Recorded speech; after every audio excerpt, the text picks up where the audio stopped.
अस्सलामुअलैकुम, खुश आमदीद। भली करे आया जी आया नू वश अत के बखैर रागले। नया दिन के साथ मैं हूँ सैयद फैसल करीम और मैं हूँ महक असलम। तो जनाब, नया दिन यानी आज मंडे है। एक वीकेंड के बाद जब मंडे आता है तो बस कुछ लेजी हम हो जाते हैं, लेकिन हम बिल्कुल लेजी नहीं है क्योंकि हमारे पास बहुत सारी खबरें हैं आपके साथ शेयर करने के लिए। बहुत सारे टॉपिक्स हैं जिन पे हमने डिस्कशन करनी है। बहुत सारे मेहमान हैं जिनसे हमने मुलाकात करवानी है। तो रानी पाकिस्तानी तो आपको होंगी याद, और अब उसके बाद आएंगे सिम्बा पाकिस्तानी, वो आज बनेंगे नया दिन का मेहमान। अब सिम्बा में है क्या खास, उसके लिए कीजिए थोड़ा सा इंतजार। एग्जैक्टली। अच्छा जी, सुबह के वक्त चाय, शाम के वक्त चाय, रात में चाय, कभी कभी रात के बाद वाली जो रात होती है ना, जो लंबी हो जाती है सर्दियों की रातें, उसमें भी हम बहुत सारी चाय पीते। तो चाय चाय चाय। लेकिन पाकिस्तानियों ने साल भर में 83 अरब रुपए की चाय पी है। अब ये जो 83 अरब की चाय पी है, ये अब यहाँ पे ये फुल स्टॉप लगेगा। ये अगली दफा हम ये कहेंगे कि फैसल ये बढ़ चुकी है। ये तो वो नेमत है जो कि आप छीनना चाहती हैं। ऐसा नहीं करें यार, ये गरीब की पहुंच में यही है, बल्कि वो भी शायद ऊपर हो गई है। गरीब की कैपुचिनो। ओके ठीक है, गरीब की कैपुचिनो चाय। और आगे बढ़ते हैं तो बड़ी होकर गाड़ी बनूंगी। अब ये कौन बड़ा होकर गाड़ी बनना चाह रहा है, ये माजरा क्या है, ये भी शो में आगे चल के आपको बताएंगे। आगे बढ़ते हैं। आज हम प्रोग्राम में बात करेंगे कैंसर पर, क्योंकि कैंसर इस वक्त दुनिया भर में तेज़ी से फैलने वाला एक ऐसा जानलेवा मरज़ है जिसका इलाज तो मुमकिन है मगर वो काफ़ी तकलीफ देह है। कैंसर की बहुत सी इकसाम है।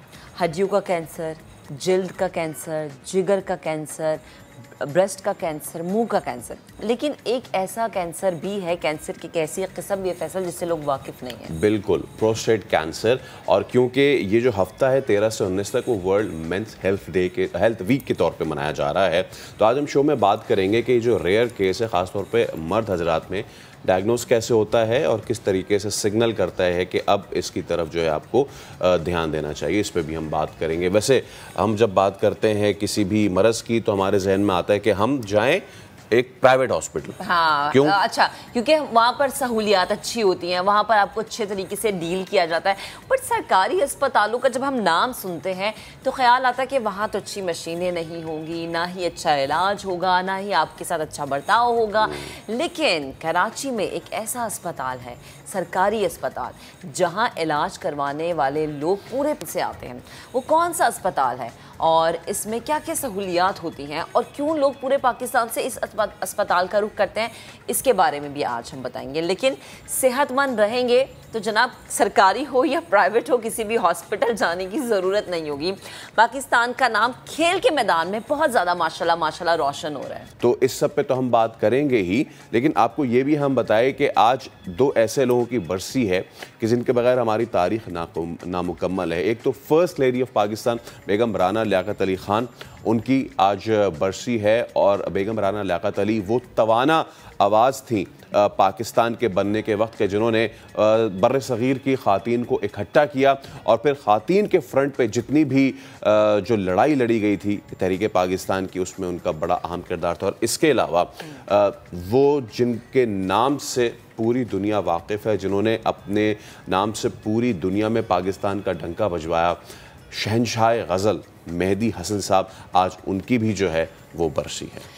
और अब हम आगे बढ़ते हैं और ज़रा अपने बच्चों की बात करते हैं। अगर हमारे यहाँ बच्चों को तालीम हम दें तो वो हर मैदान में पाकिस्तान का नाम हमें रोशन करते नज़र आएंगे। लेकिन बच्चे कहीं ना कहीं हमें काम करते नज़र आते हैं। ये जो घर के छोटे होते हैं ना, ये दुकानों पे बड़े बने हमें नज़र आते हैं। ये कभी कभी ये जो घर के बड़े होते हैं, ये दुकानों पे छोटू के नाम से बड़े मशहूर होते हैं। कोई हमें होटल पर, कोई पंक्चर की दुकान पे, कोई मकैनिक की दुकान पे हमें काम करता नज़र आता है। इवन अगर हम बहुत ज़्यादा सबसे कम एज की बात करें तो ये मेरा अपना एक्सपीरियंस है कि मैं एक ढाबे पे चाय पीने के लिए गई और मैंने वहाँ पर देखा कि एक 4 साल का बच्चा, जब मैंने उसकी एज पूछा, आई वाज लाइक कि ओ माय गॉड, 4 साल, मतलब ये वो बच्चों की एज होती है जिसमें वो खेलते हैं, चीज़ों को डिस्कवर करते हैं। वो बच्चा 4 साल की उम्र में चाय सर्व कर रहा था, आप इमेजिन करें।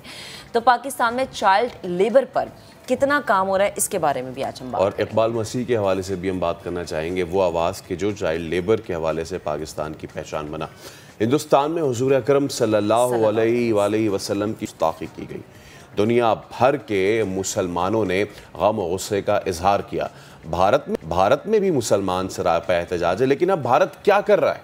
भारत सरकार मुसलमानों के खिलाफ ही क्रैक डाउन कर रही है।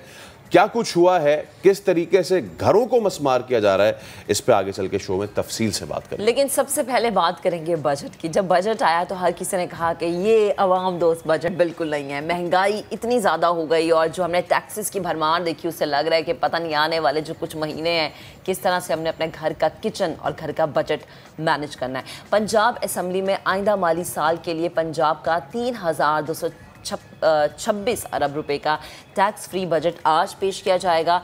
सरकारी मुलाजमीन की तनख्वाहों में 15% और पेंशन में 5% इजाफे की तजवीज़ दी गई है। लाहौर से दानिश मुनीर रिपोर्ट कर रहे हैं। अब हुकूमत 3,226 अरब रुपए हजम का टैक्स फ्री बजट पेश करेगी। तरक्याती इखराजात के लिए 683 अरब रुपए मुख्तस किए गए हैं। आइंदा माली साल में आमदन का तखमीना 2521 अरब लगाया जा रहा है। वफाकी महासिल से 2020 अरब रुपए हासिल होने की तवक्का है, जबकि सूबाई महसूलात का तखमीना 500 अरब है। पंजाब रेवेन्यू अथॉरिटी का हदफ 22% इजाफे से 190 अरब। बोर्ड ऑफ रेवेन्यू के महासिल अहदाफ 44% इजाफे के साथ 96 अरब रुपए और एक्साइज के महासिल के अहदाफ 2% इजाफे से 43 अरब रुपए मुकर्रर किए गए हैं। नॉन टैक्स रेवेन्यू का तखमीना 24% इजाफे से 163 अरब रुपए रखा गया। तालीम के लिए मजमूई तौर पर 485 अरब रुपए, सेहत के लिए 470 अरब मुख्तस किए जाएंगे। 428 अरब रुपए गैर तरक्याती और 56 अरब तरक्याती इखराजात की मद में तजवीज़ किए गए हैं। पंजाब हुकूमत की जानिब से मुकामी हुकूमतों के लिए 528 अरब रुपए, जनरल पब्लिक सर्विसेज के लिए 1018 अरब और public order and safety affairs के लिए 231 अरब रुपए मुख्तस करने की तजवीज़ पेश की गई है। दानिश मुनीर, समा, लाहौर। और इसके साथ साथ खैबर पख्तूनख्वा का माली साल 2022-23 का बजट भी आज पेश किया जाएगा। बजट का कुल हजम 1332 अरब रुपए है। तरक्याती मंसूबों के लिए 418 अरब रुपए मुख्तस किए गए हैं।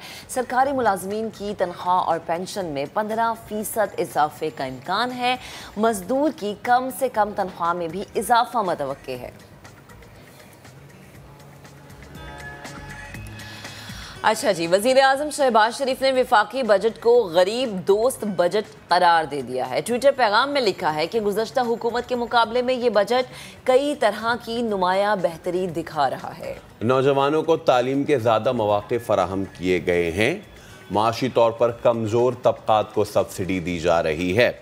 शहबाज शरीफ का कहना था कि सबसे अहम पहलू ये है कि अमीरों के गैर पैदावारी असासों पर टैक्स लगाया गया है।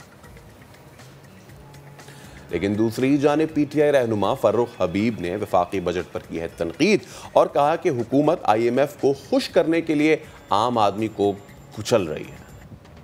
हुकूमत की किसी किस्म की कोई ना सिमत नज़र आ रही है, ना कोई अवामी फलाह के मंसूबों के हवाले से, अवाम को रिलीफ देने के हवाले से इनकी को तरजीहात जो हैं वो सामने आ रही हैं। बजट आने से पहले एक मिनी बजट पेश किया गया जो कि सिर्फ और सिर्फ IMF को खुश करने के लिए था और पाकिस्तान का जो आम आदमी है, जो गरीब आदमी है, उसको कुचलने के लिए था।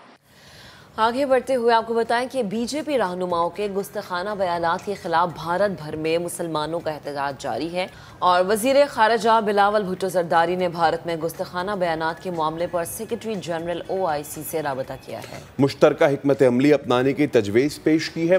तर्जुमान दफ्तर खारजा ने आलमी बरादरी से भारतीय मुसलमानों पर मजालिम का नोटिस लेने का मुतालबा भी किया। आज इसमें पाकिस्तान की कौमी असम्बली में भी बातचीत की जाएगी। इस हफ्ते ज़रा हम गुफ्तगू कर लेते हैं। साबिक एम्बेसडर जमील अहमद साहब हमें ज्वाइन कर चुके हैं। डॉक्टर साहब, बहुत शुक्रिया, आपने वक्त निकाला नया दिन के लिए।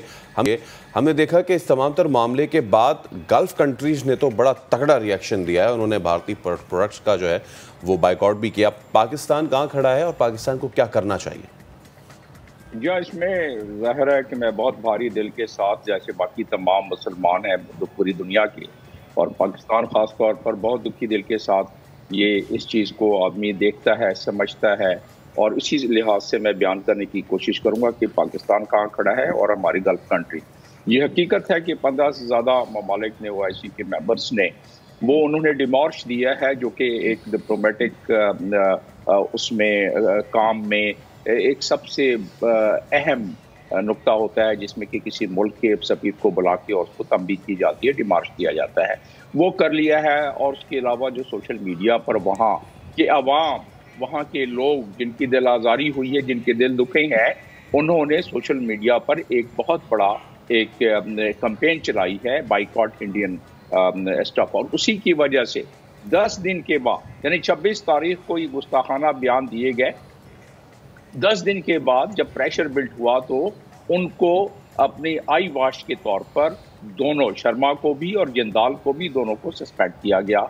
मतलब ये सिर्फ आई वॉश है, क्योंकि हिंदवाता नजरियात जो है वो तो उसकी सस्पेंशन के बाद भी उनका एक चीफ मिनिस्टर योगी कहता है कि मुसलमानों को और ज्यादा, मुसलमानों को आप उस पर एक्शन लें, और उसके बाद कहता है, और बहुत सारे और बयान आ रहे हैं, हेट स्पीचेस आ रही हैं, और ये जो आप इमेजेस दिखला रहे हैं, ये हमारे सिर्फ बयानबाजी से, हमारे फॉरेन मिनिस्टर के बयान देने से, या गल्फ कंट्री के जो कुछ ममालिक ने बयान दिए हैं या डिमार्च दिए हैं, तो ये तो फिर वही बात हो जाएगी कि सरे महफिल वो ख्वाबों के महल तामील करते हैं और सरे इलाज गम नहीं करते, फकत तकरीर करते हैं। दरअसल इसका इलाज क्या है? आपने मुझे आपने लिया है लाइन पर, तो मैं आपको उसका टेक्निकल इलाज भी बताना चाहता हूं। जी बिल्कुल डॉक्टर साहब, क्योंकि मैं यही चाह रही थी कि आप एक तो अपनी बात भी कंटिन्यू कीजिएगा, दूसरा ये कि हमें मजहबी स्कॉलर अल्लामा ताहिर अशरफी साहब भी ज्वाइन कर चुके हैं, उन्हें भी शामिल गुफ्तगू करेंगे, लेकिन डॉक्टर साहब आप अपनी बात कंप्लीट कीजिएगा आप मुझसे, क्योंकि ये बहुत अहमियत की हामिल है। जी जी जी डॉक्टर साहब। अच्छा, तो लीगल इसका मामला ये है कि देखिए, हम जितने भी दुनिया अक़वाम के मुस्लिम ममालिक हैं, वो तमाम के तमाम 57 कंट्रीज OIC के मेंबर हैं। OIC ने चले कुछ नहीं किया कश्मीर में, हमने भारी दिल के साथ उसको अब तक एक्सेप्ट किया हुआ है, हालांकि हम उसके पैटर्न मेंबर हैं। लेकिन OIC में मौलाना शफी साहब भी मौजूद हैं, उनकी मौजूदगी से फायदा उठाते हुए उसमें दिया हुआ है OIC में, और उसमें लिखा हुआ है कि जो प्रीएम्बल है उसमें क्या लिखा हुआ है और किस तरह उसकी मीटिंग कॉल की जा सकती है, सेशन कॉल किया जा सकता है, उसका तरीका भी दिया हुआ है। प्रीएम्बल में ये दिया हुआ है कि कहीं भी किसी मुस्लिम मुल्क में वहाँ के मुसलमानों को, या मुस्लिम मुल्क से बाहर वहाँ के मुसलमानों को अगर कोई तकलीफ पहुँचती है, तो उस सिलसिले में मुस्लिम उम्मा को, OIC को इकट्ठा होकर एक्शन लेना चाहिए। उससे बड़ी बात कि वो एक्स्ट्रा ऑर्डिनरी सेशन आर्टिकल 9 के तहत सिर्फ बिलावल भुट्टो जरदारी ने फॉरेन मिनिस्टर के तौर पर बयान के साथ साथ उन्हें चाहिए कि आर्टिकल 9 को इन्वोक करते हुए, आर्टिकल 9 को इन्वोक करें, आर्टिकल 9 ऑफ OIC इन्वोक करते हुए रिक्वेस्ट करें OIC को कि इसके लिए एक सेशन बुलाया जाए एक्स्ट्राऑर्डिनरी। ठीक है, ये आपने दो चीजें बताई डॉक्टर साहब। मैं चाह रहा हूं कि इस पे जरा मैं इस पे एक लम्हे में मुकम्मल कर लेता हूं कि उसके साथ में इसमें चाहिए होता है सिंपल मेजॉरिटी। सिंपल मेजॉरिटी कौन सा ऐसा मुल्क होगा जो कि अगर ना भी चाहे तो उसको सिंपल मेजॉरिटी के तौर पर हिमायत करते हुए इस इजलास को बुलाएंगे, तब अक़वाम मुत्तहिदा में प्रेशर पड़ेगा और इंडिया के कान पर कुछ जूं रहेंगी, वरना इंडिया वही काम करेगा जो कश्मीर में करता रहा। अच्छा, मैं बिल्कुल, आपने ये जो कुछ पॉइंट्स बताएं, मैं उनको अल्लामा ताहिर अशरफी के साहब की जानिब लेके जाऊंगा। अल्लामा साहब, जो हो रहा है भारत में, कल तो घर गिरा दिया गया है ये बहाना बना के कि इन्होंने एजिटेट करवाया वहाँ के मुसलमानों को, जो वहाँ के मुसलमान रहनुमा हैं। क्या सिचुएशन देख रहे हैं, इसमें OIC का क्या किरदार हो सकता है? बिस्मिल्लाहिर्रहमानिर्रहीम, अहमदुहु व नुसल्ली व नुसल्लिमु अला रसूलिहिल करीम। देखिए, गुजारिश ये है कि ये पहली मरतबा है हम देख रहे हैं कि जिस अंदाज से हिंदुस्तान के अंदर तौहीन नमूस रिसालत हुई, और उसके बाद पूरा आलम इस्लाम में इस वक्त एक गम व गुस्सा है, पूरी दुनिया में मुजाहरे हो रहे हैं, और हिंदुस्तान की जो ये क्या रवैयत है, बर्बरियत है, फिर हिंदुस्तान की हुकूमत की तरफ से इस पर कोई एक्शन ना लेना है, इसके ऊपर बहरहाल इस तरह का पहले रिएक्शन नहीं आया है। लेकिन ये तो समझ ले 10% ही नहीं है जो रिएक्शन होना चाहिए था।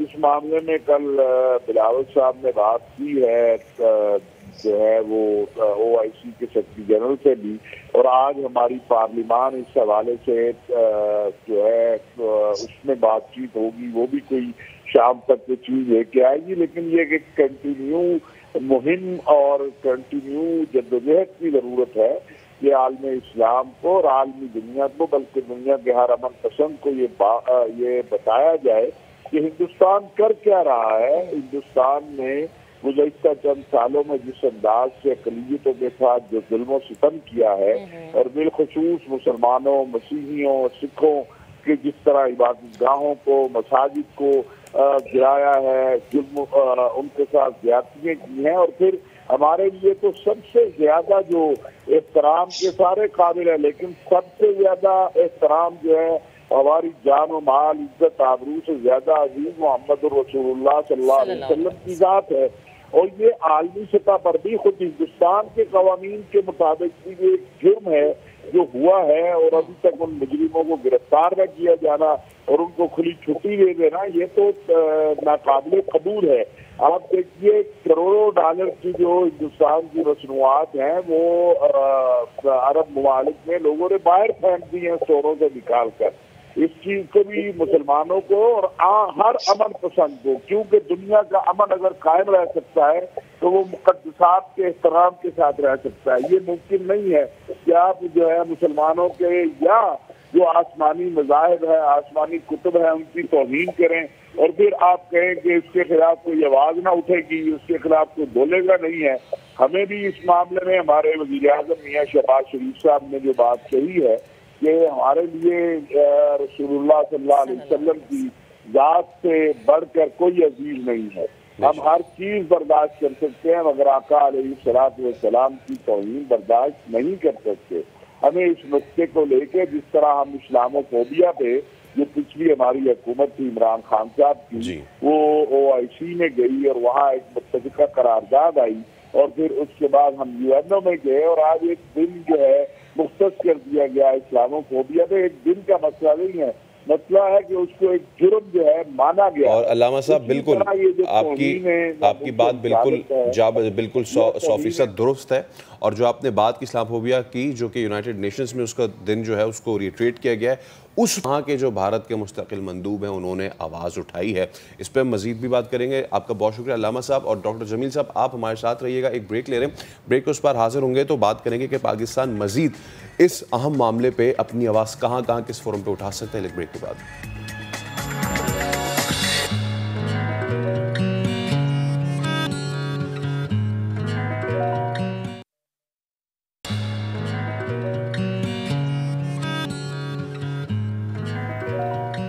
Welcome back once again. Break पर जाने से पहले हम बात कर रहे थे कि किस तरह से भारत में जब मुसलमान एहतजाज के लिए निकले और उनके ऊपर जब लाठी चार्ज हुआ, डॉक्टर जमील अहमद साहब हमें ज्वाइन किए हुए हैं। डॉक्टर साहब, ये कोई सिर्फ अभी की बात नहीं है।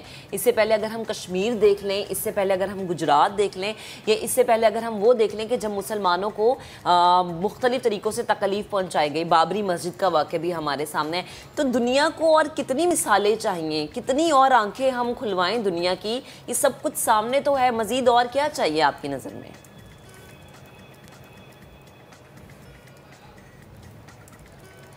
जी डॉक्टर साहब, आप मुझे सुन पा रहे हैं? जो सूरत हाल बनी हुई है इस वक्त वो बड़ी गंभीर है, क्योंकि पहले लाठी चार्ज हुआ करता था, अब घर गिराने पे आ गए हैं। कल जो इलाहाबाद, जिसका नाम अब प्रयागराज रख दिया गया है, वहाँ पे जो मुसलमानों का घर गिरा दिया गया है। जमील साहब, आपको आवाज़ अगर हमारी आ रही है तो महक ने आपसे जो सवाल किया था कि और कितना पाकिस्तान जो है वो आवाज़ बने इन मजलूम मुसलमानों की, और क्या सिर्फ प्रोडक्ट्स बैन करने से काम हो जाता है? जी हाँ, एक प्रेशर तो पड़ता है, लेकिन इसके लिए देखें दुनिया अक़वाम में दुनिया जो चल रही है इस वक्त, उसमें कोई ना कोई निज़ाम है और वो है इंटरनेशनल लॉस। हमारे कितने लोगों को आज पार्लियामेंट का इजलास है, मगर काश वो जितना इजहार करते हैं अपनी तकारीर में, और आज भी तकारीर सुनने की मिलेंगी जो हमने कश्मीर के बारे में हमेशा सुनते रहे हैं, और उसके बारे में जो एफर्ट करनी चाहिए वो पाकिस्तान या दुनिया के दूसरे ममालिक ने उस पूरी तंदही के साथ नहीं किया और वो कैसे करना चाहिए। देखिए, दुनिया में जो लोग केस जीतते हैं और हम क्यों हारते हैं वो मैं बता देता हूँ। केस जीतते हैं लीगल डिप्लोमेसी को सबसे सरे फहरिस्त रखते हैं। हमने लीगल डिप्लोमेसी को सबसे बॉटम पे रखा हुआ है और उसकी मिसाल यूं ले लीजिए कि जो ये हुआ है, मैंने आपको बताया कि OIC पर सिर्फ हमारे वजीर खारजा को बयान देने से कुछ नहीं होगा। रेक्विजिशन करें as a member state, as a pattern member requisition करें। इजलास अंडर आर्टिकल 9 जो कि सरबराहान का इजलास है, अगर वो भी नहीं कर सकते तो काउंसिल ऑफ मिनिस्टर के वो खुद इस वक्त चेयर हैं, हमारे फॉरेन मिनिस्टर, उसका ये इजलास के लिए रेक्विजिशन कर लें। और तरीका मैंने आपको बता दिया पहले सेगमेंट में। और उसका फायदा क्या होगा, जब ये इजलास होगा तो रेजोल्यूशन पास जब होगा और वो डिमांड करेंगे इसको सिक्योरिटी काउंसिल में लेके जाएं, तो सिक्योरिटी काउंसिल में चैप्टर 6 के तहत इंडिया पर प्रेशर पड़ सकता है या सैंक्शन लग सकती है। और अगर मुस्लिम दुनिया एक यकजा होके जिस मकसद के लिए OIC बनी है, अगर वो मुत्तहद हो जाएं तो सिक्योरिटी काउंसिल के चैप्टर 7 के तहत रेजोल्यूशन पास हो सकता है। खुदारा ये कम से कम गुस्ताखाना बयानात पर तो इकट्ठे हो जाएं, कश्मीर पर नहीं हुए। चले हम उस पर दरगुजर किया क्योंकि हमारी भी उसमें कम मायगी है। हमने कश्मीर के मामले में लीगल डिप्लोमेसी का इतना इस्तेमाल नहीं किया। इस मामले में मजहबी तनाजुर में कोई 5 के करीब इंटरनेशनल लॉ मौजूद है, वो उसके अलावा है जो बाकी इंटरनेशनल कानून है। उसमें 1948 में जो यूनिवर्सल डिक्लेरेशन है उसमें जिक्र है रिलीजियस फ्रीडम का। इसी तरीके से 1966 में है। मैं अगर आपको तफसील बताऊं तो आपका टाइम चला जाएगा। लेकिन आज जो हमारा इजलास हो रहा है, मैं अपने पार्लियामेंटारियन से जितने जाएंगे इजलास में तकरीरें करेंगे काफी लंबी चौड़ी, उसमें वो डिमांड करें, पढ़ के जाएं OIC का चार्टर खुदारा, और चाहे उसका आर्टिकल 9 और 10 पढ़ के चले जाएं। उनकी तकरीर में बहुत फायदा होगा और रेजोल्यूशन पास होगा कि आप इसको रेक्विजिशन कर लें। सिर्फ जुबानी जमा खर्च किया, सिर्फ जुबानी जमा खर्च से कुछ नहीं होता। डॉक्टर साहब बहुत शुक्रिया आपका मच। और हम अपने प्लेटफॉर्म से यही कोशिश करते हैं कि कश्मीर के मजलूमीन हो या फिर अब भारत के मुसलमान या फिर भारत में रहने वाली कोई भी अक़लियत, जब उनके खिलाफ इस तरह का जुल्म किया जाएगा, हम अपने प्लेटफॉर्म से इसी तरह आवाज़ उठाते रहेंगे। आगे बढ़ते हैं। 13 से 19 जो इस महीने की पूरा हफ्ता है वो है वर्ल्ड मेंस हेल्थ डे। अब दुनिया भर में इसको ऑब्ज़र्व किया जा रहा है और ख़ास तौर पे जो मर्द हजरात के जो अमराज हैं महक, जैसे कि हम देखते हैं कि जब ख़वातीन की बात आती है ब्रेस्ट कैंसर डे और इसके हवाले से काफ़ी ज़्यादा अवेयरनेस क्रिएट की जाती है, लेकिन मर्द हजरात के हवाले से जो वैसे ही कैंसर है उस पर शायद कम बात होती है। और ख़ास तौर पे एक रेयर किस्म है दैट्स प्रोस्टेट कैंसर, जिस पे जो है वो बात जो है वो काफ़ी कम होती है। और आई थिंक करनी ज़रूरी है ताकि लोगों में अवेयरनेस हो, ताकि लोगों को पता चले कि ओके, अगर आपके साथ ये मसला है तो आपने खुद डॉक्टर नहीं बन जाना, आपने डॉक्टर से रुजू करना है। और जब आप डॉक्टर से रुजू करेंगे दैन डेफिनेटली आपके पास इसके हल भी होंगे और आपको अच्छी गाइडेंस भी मिलेगी। और आगे आने वाली ज़िंदगी में आप इस तरह के मसाइल से खुदा न ख्वास्ता अगर दो चार हो जाते हैं तो उसको डायग्नोस करने में आपके लिए बड़ी आसानी है। इसी पर बात करने के लिए हमें ज्वाइन कर चुके हैं ऑन्कोलॉजिस्ट डॉक्टर नजीब नेमतुल्लाह साहब, स्टूडियोज़ में हमारे साथ मौजूद हैं। और इसके साथ साथ एक सर्वाइवर है हमारे साथ इकबाल साहब, आपका भी बहुत शुक्रिया, थैंक यू सो मच। और आपको तो सलाम कि आप इससे लड़ रहे हैं, हमारी दुआ है कि आप लड़ाई जो है वो इसी तरह जारी रखें। नजीब साहब, मैं आपसे इसका आगाज़ करूँगा, एक बहुत ही अहम इशू है, तो ज़रा लोगों को, देखने वालों को बताइएगा कि क्या है प्रोस्टेट कैंसर। अस्सलाम वालेकुम। हाँ, प्रोस्टेट कैंसर बेसिकली मर्दों में मसाने के नीचे गुदूद होता है जिसको प्रोस्टेट कहते हैं। तो उम्र के साथ साथ उसमें कुछ चेंजेस आती हैं और कभी कभी ये कैंसर बन जाता है। तो अगर ये कैंसर बन जाए तो फिर पता अलामात शुरू होती हैं, पेशाब में तकलीफ़, पेशाब का सही तरह से नहीं होना या पेशाब में रुकावट होना, धार सही नहीं आना। तो इससे हमें पता लगता है कि हो सकता है मरीज़ को प्रोस्टेट कैंसर हो। अच्छा डॉक्टर साहब, जो देख रहे हैं, मैं चाहूँगी उनकी आसानी के लिए अगर हम ये जानें कि इसके रीज़न्स क्या हैं, कि क्यों होता है। अच्छा देखिए, कैंसर का आम तौर पे हमें पता नहीं होता कि रीज़न क्या है। अच्छा, हाँ, ये कह सकते हैं कि कुछ लोगों में ये मौरूसी होता है 5 से 10%, स्पेशली अगर जल्दी उम्र में हो, या अमेरिका में जो है जो ब्लैक वो हैं सियाह फाम लोग हैं, उनमें कैंसर ज़्यादा पाया जाता है। अच्छा। ये प्रोस्टेट कैंसर, और वो ज़्यादा एग्रेसिव भी होता है। अच्छा। तो उनमें स्क्रीनिंग भी ज़्यादा करते हैं, उनमें ज़्यादा ट्रीटमेंट भी ज़रूरत पड़ती है। लेकिन हमारे यहाँ ऐसी कोई स्टडीज़ नहीं है जिसमें हम बता सकें जी कितना होगा ये। अच्छा, ये जो आपने स्क्रीनिंग की बात की, ये सबसे अहम चीज़ है। आम तौर पे लोग सीरियस नहीं लेते, हाँ वो वुमेन के ब्रेस्ट कैंसर वाली चीज़ हो या फिर ये वाली चीज़ हो। तो मैं चाहूँगा आपसे ये पूछना, हम स्क्रीनिंग किस लेवल पे करते हैं पाकिस्तान में? अगर प्रोस्टेट कैंसर के हिसाब से आप पूछ रहे हैं तो स्क्रीनिंग जो है प्रोस्टेट कैंसर की, ये बहुत एक कंट्रोवर्शियल बात है। ओके। उसकी वजह ये है कि अगर हम प्रोस्टेट कैंसर एक ऐसी बीमारी है जो उम्र के साथ साथ होती है। बाहर के मुल्कों में जब लोग मर जाते हैं एक उम्र के बाद और उनका पोस्टमार्टम किया जाए तो उनको कोई सिम्टम्स नहीं होते, लेकिन उन्हें प्रोस्टेट कैंसर निकलता है। अच्छा। यानी कि उन्होंने अपनी पूरी ज़िंदगी गुजार दी, उनको कोई सिम्टम्स नहीं हुए, लेकिन उनको प्रोस्टेट कैंसर था। ओके। तो इसलिए कहते ये हैं कि जी स्क्रीनिंग करने के लिए एक फ़ायदा ये है कि आपको पता लग जाएगा प्रोस्टेट कैंसर है।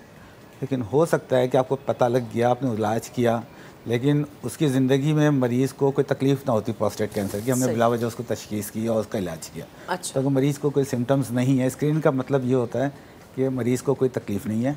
अच्छा। आपने बीमारी ढूंढी और इलाज किया। सही। तो अगर उस इलाज से मरीज़ की ज़िंदगी में फ़र्क पड़ता है तो वो फ़ायदेमंद है। सही है। लेकिन अगर फ़र्क नहीं पड़ता, प्रोस्टेट कैंसर में ये है कि फ़र्क नहीं पड़ता ज़िंदगी में, तो इसलिए वो एक कंट्रोवर्शियल मसला है। कुछ लोग कहते हैं करना चाहिए 50 साल के बाद। हर साल एक टेस्ट होता है PSA, प्रोस्टेट स्पेसिफिक एंटीजन, खून का टेस्ट है, वो कर लें तो उससे पता चल सकता है कि प्रोस्टेट कैंसर है या नहीं है। सही है। ठीक डॉक्टर साहब, एक अंदाजे के मुताबिक क्या डेटा है कि पाकिस्तान में कितने % लोग इस कैंसर में मुब्तला है? देखिए हमारे पास कैंसर रजिस्ट्री है नहीं, हॉस्पिटल्स की अपनी रजिस्ट्री है, लेकिन जो ग्लोबोकैन दुनिया का जो एक डेटा एनालिसिस का सेंटर है, उनके हिसाब से प्रोस्टेट कैंसर तकरीबन 13वें नंबर पे आता है पाकिस्तान में। अच्छा। जबकि दुनिया में जो है प्रोस्टेट कैंसर दूसरे नंबर पे है ब्रेस्ट कैंसर के बाद। तो उसकी वजह एक ये है कि जी हमारे पास डेटा नहीं है, लोगों को पता नहीं चलता, हम स्क्रीनिंग नहीं करते, अवेयरनेस नहीं है ना, अवेयरनेस नहीं है। सही है। सब वजूहात। ठीक, मैं चाहूँगी इकबाल साहब से भी हम बात कर लें। इकबाल साहब, अल्लाह ताला आपको सेहत दे। सबसे पहले तो मुझे ये बताएं कितना अरसा हो गया आपको इस जंग से लड़ते हुए और अब आप कैसा महसूस कर रहे हैं? मैं जो है ना शुक्रगुजार हूँ शमा का, और साथ में फैसल साहब और इनका जो है ना मैं गुज़र जो देखता रहता हूँ। ये मैं जो है ना लड़ रहा हूँ सन 2019 से, जो मुझे मालूम ही नहीं। ये कैंसर का मर्ज़ वो है कि किसी को मालूम नहीं होता। ये तो एकदम से जब आप ये कुछ जो है मैं टीवी पे आ रहा हूँ तो मैं अपने उससे लोगों को मशवरा देना चाहता हूँ डॉक्टर साहब की उस इजाज़त से कि 50 साल के बाद जो है ना अपने ये इन्होंने जो टेस्ट बताया ना, ये ज़रूर करा लेना चाहिए आदमी, थोड़ा 1000 1500 या जो जितने का भी है, तो उससे आदमी महफूज रहता है। ये बीमारी बहुत ज़्यादा आम हो गई है, पहले नहीं थी। अब ये क्योंकि मैं किरण में मेरा इलाज जो है ना हुआ है तो वहाँ मैं ज़्यादा देख रहा हूँ। मैं पान नहीं खाता, सिगरेट नहीं पीता, कोई चीज़ भी नहीं, क्योंकि मैं हार्ट का जैसे हुआ तो उसके बाद मैं सब चीज़ छोड़ चुका हूँ। मगर मुझे जो है ना ये कोरोना का जो मसला हुआ ना, उस दौरान मैं कंपनी में काम करने वाला एक सन 2000 मैं 70 साल की उम्र में 68-60 की उम्र में काम करने वाला ऐसा था, और मैं लड़ भी रहा था, मुझे पता भी नहीं मेरे कैंसर है। जब जाके वो पैसा ख़त्म हो गया, जब मुझे बताया कि भाई एक डॉक्टर है वो हमारे कुरंगी के अंदर, वो उन्होंने फिर मुझे कहा कि टेस्ट कराओ। 2 टेस्ट हुए मेरे, उसमें ये आया। ये जो है था कि सन ये मई थी, ये मई का टाइम था, 2019 थी, और 28 तारीख थी। जब ये पता लगा तो मेरे फैमिली के मेरे बच्चे रोते हैं, यकीनन, क्योंकि कोई भी नहीं ले रहा था इस इलाज के लिए, क्योंकि कोरोना इतना उरूज पे था, कोई भी नहीं ले रहा था। तो अब आपकी तबीयत, अब तबीयत कैसी? अब तबीयत जब से किरण से इलाज हो रहा है तो बेहतरी पे आई है। अब जो है मैं दवाई जो है ना, मुझे कंपनी वाले हैं ये खड़े हुए हैं सामने, आसम जो है ना, अब जेन टैक्स एक दवाई है, बहुत महंगी है, मेहरबानी है अच्छा, बहुत। मैं डॉक्टर साहब से ये मैं पूछना चाह रहा हूँ, जैसे कि सर को जो है वो बिल्कुल लेटेस्ट स्टेजेस में जाके पता चला, सिम्टम्स क्या हैं इसके? एक तो हमने ये बता दिया ना कि पहले से अगर आप कराना शुरू कर दें, लेकिन अब नहीं करा रहे हैं। कुछ हमारी बॉडी हमें अलार्म कर देती है कि जी कुछ हो रहा है आपके साथ। तो इस स्पेसिफिकली इस कैंसर के क्या सिम्टम्स हैं? क्या वो दूसरे कैंसरियस टाइप से अलग है? हाँ बिल्कुल। देखिए, एक तो ये है कि अगर प्रोस्टेट कैंसर प्रोस्टेट तक महदूद है तो सिम्टम्स या अलामात प्रोस्टेट की होंगी, लेकिन अगर वो बीमारी फैल गई है तो फिर जहाँ पे भी बीमारी जाएगी उसकी अलामात होंगी। अगर लोकलाइज्ड डिसीज़ है, प्रोस्टेट तक है, तो प्रोस्टेट के दरमियान से पेशाब की नाली गुजरती है, तो जब वो बढ़ेगा तो पेशाब में अलामात आएंगी कि जी पेशाब जल्दी होना, पेशाब का रुकना नहीं, पेशाब पूरी तरह से होना नहीं, पेशाब की धार सही नहीं आना, ये चीज़ें आएंगी। लेकिन अगर बीमारी फैल गई तो ये बीमारी सबसे पहले हड्डियों में जाती है, तो फिर हड्डियों में दर्द होना, ये एक मेन अलामात है जो बताते हैं कि जी प्रोस्टेट कैंसर आखिरी स्टेज का है या बीमारी हड्डियों में पहुंच गई। सही, ठीक। अच्छा डॉक्टर साहब, स्टडीज़ अभी तक क्या कहती है, रिसर्च क्या कहती है, कौन सी ऐसी चीज़ें जिसको आपको अवॉइड करना है ताकि आप इस चीज़ से महफूज रह सकें? प्रोस्टेट कैंसर के लिए स्पेसिफिक कोई ऐसी चीज़ नहीं है। अच्छा, ठीक है, ये उम्र के साथ आती है। उम्र, अच्छा, age factor matter? Age factor है। जो जितना ज़्यादा अब बाहर के, जैसे मैंने आपको बताया कि पोस्टमार्टम में लोगों को मिलता है, क्योंकि बाहर एज यानी एक्सपेक्टेंसी जो है वो ज़्यादा है उम्र की, तो इसलिए वहाँ पे ज़्यादा कॉमन होता है। यानी आप ये समझें कि बाहर के मुल्कों में हर 100 में से 12 लोगों में प्रोस्टेट कैंसर पाया जाता है। ठीक है, हमारे यहाँ निस्बतन कम है, लेकिन अमेरिका की ये स्टैटिस्टिक्स हैं। तो इसलिए अलामात ही हैं मेन, या फिर स्क्रीनिंग जो साल में एक मरतबा आप टेस्ट कर लें। सही, ठीक है। बहुत शुक्रिया डॉक्टर साहब, आप आए और एक ऐसा ये मौजू है जिसके हवाले से हमें सिर्फ इन ख़ास डेज़ में ही नहीं बल्कि बार बार जो है इसको हमें बात करनी चाहिए, क्योंकि जितनी अवेयरनेस होगी उतने ज़्यादा ही अच्छे तरीके से आप इन चीज़ों को कंट्रोल कर सकते हैं। प्लीज़ खुद डॉक्टर ना बने, डॉक्टर से रुजू करें। अभी एक ब्रेक लेते हैं, ब्रेक के बाद दोबारा हाजिर होंगे। Stay with us.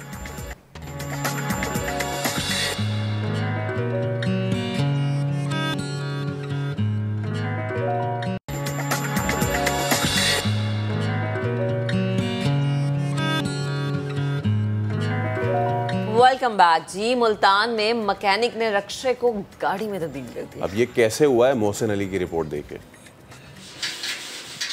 इंजन रक्षे का मगर बॉडी गाड़ी की। महंगाई के दौर में कार मैकेनिक शाहिद ने फैमिली के लिए 200 सीसी सस्ती गाड़ी तैयार कर ली। ये जो गाड़ी आप देख रहे हैं, ये मुझे बचपन से ही शौक़ था ये गाड़ी बनाने का, और मैंने रक्शे का इंजन लिया और बॉडी मैंने खुद तैयार की है लोहे से। और इस तरह गाड़ियाँ मैंने तकरीबन 2-3 गाड़ियाँ और भी बना के, जैसे कि एक विली जीप बनाई है और एक अभी भी बना रहा हूँ, पिंजारो डिज़ाइन की गाड़ी बना रहा हूँ, और इस तरह मैं गाड़ियाँ बना के और सेल कर रहा हूँ। दिलकश खूबसूरत गाड़ी सिर्फ 2.5 लाख रुपए में दस्तियाब है, जबकि शौक की खातिर 3 सीटर वेस्पा भी तैयार कर लिया। महंगाई के लिहाज से ये गाड़ी बहुत अच्छी है और पूरी लोहे की बॉडी, मजबूत गाड़ी है, ठीक है ना, तो कंफर्टेबल भी है, चलने में भी बेहतरीन है और एवरेज बहुत प्यारी है, इसकी फ्यूल एवरेज भी अच्छी है, तो उसमें आप इसमें लॉन्ग सफ़र भी कर सकते हैं। वर्कशॉप आने वाले शहरी भी नई बनने वाली गाड़ियों को देखकर खरीदने का शौक रखते हैं। कैमरामैन चौधरी महबूब के साथ मोहसिन अली, समा, मुल्तान। जुगाड़ की बात है ना, तो हमारे सियासतदान भी तो हमसे जुगाड़ ही करते हैं, और कराची के साथ तो अरसा दराज से ही हो रहा है। कहा जा रहा है आएंगी बसें आएंगी, अब आई हैं 70 बरस बाद, लेकिन अब मैं आपको जो मनाजिर दिखा रहा हूँ ना, ये मर्दों को तो आपने बसों के बाहर लटकते हुए देखा होगा। ये मेडिकल की तालबा है और हमें नहीं पता कि ये किस सिचुएशन में इसकी फाइनेंशियल पोजीशन क्या है, ये अफोर्ड कर सकती नहीं कर सकती, या जुल्म की इंतहा है। हम अपने प्लेटफॉर्म से ये तो ज़रूर कहेंगे कि ये इतना ज़्यादा ख़तरा है कि अपना ख्याल ज़रूर रखें और इस तरह का ना करें, लेकिन हम ये कैसे कह दें? हमें नहीं पता कि इसके पास किराए के लिए पैसे हैं नहीं हैं, हमें नहीं पता कि ये किस तरीके से जा रही है। अच्छा फैसल, मतलब आप ये देखें कि कि अगर पैसे हैं भी तब भी ये बेचारी जिस तरह लटक के जा रही, क्योंकि हमारे भाई अक्सर हमने देखे कि जो लटक के जा रहे होते हैं, अक्सर एक दफ़ा मुझे याद है कि हम उनसे बात करते, उन्होंने कहा भाई हमारे पास पैसे हैं बस का किराया देने के लिए, लेकिन क्या करें बस में जगह नहीं है। तो भैया प्लीज़ बसें दे दो, खुदारा कराची का ट्रांसपोर्ट सिस्टम ऐसा बना दे कि हम इस तरह के मनाजिर ना दिखाएं, हमारी मजबूरी है, ताकि जो सामने बैठे हैं हुकाम बाला जिनकी जिम्मेदारी, उनको कुछ तो जिम्मेदारी का एहसास। अगर मैं कुछ साल पहले का वाक़या ताज़ा कर दूं तो उस एक वाक़ये ने उस कराची में जो आग लगाई थी और फिर उस आग लगने के बाद किस तरीके से पूरा कराची जलता रहा था, ये वो छोटे छोटे वाक़यात होते हैं जो एहसास महरूमी पैदा करते हैं।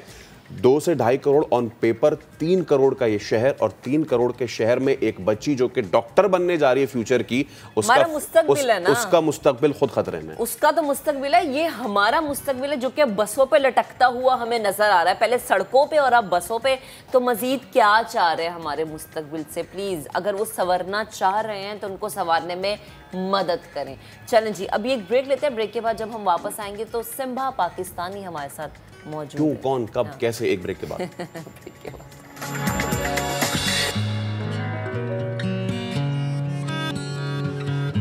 अब आपको बताएं कि कराची में एक सरकारी अस्पताल ऐसा है जहां पूरे पाकिस्तान से पेशेंट्स आते हैं और इलाज करवाते हैं। यहाँ लंबी लंबी लाइनें लगी होती हैं और यहाँ से शिफा भी मिलती है। हम सिविल जनाया अब्बासी अस्पताल की बात नहीं कर रहे। ये हॉस्पिटल कौन सा है, इलाज क्या होता है, लोग क्यों आते हैं यहाँ पे, शायान सलीम की खुसूसी रिपोर्ट में देखिए। कराची का एक ऐसा शिफाखाना जहां जिल्द की कोई भी बीमारी हो इसका इलाज मुफ्त होता है। पाकिस्तान में ये अपनी नौयत का वाहिद सरकारी अस्पताल है। वैसे तो इसका नाम institute of skin diseases Karachi है, लेकिन ज़्यादा मशहूर चमड़ा अस्पताल के नाम से है। यहाँ इलाज की क्या क्या सहूलियात हैं, डॉक्टर्स कैसे हैं, अंदर चलते हैं।